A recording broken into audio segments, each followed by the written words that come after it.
تمشي معي. من أنت؟ وليش يمشي معك؟ وبعدين ليش تدق الباب بهذا الوقت المتأخر؟ صحيت الناس اللي في العزبة كلها. ما حد سمع دقة الباب غيرك. أنا أجيت آخذ روحك، انتهى الوقت، أجا دورك. كيف يعني بتاخذ روحي؟ أنا في الغربة، وأهلي منتظرني أروح عندهم. أهلي إيش بيحصل لهم؟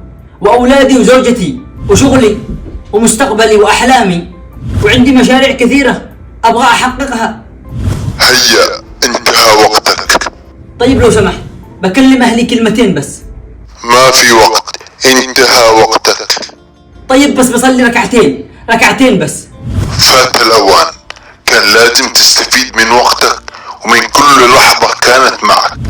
ضيعت وقتك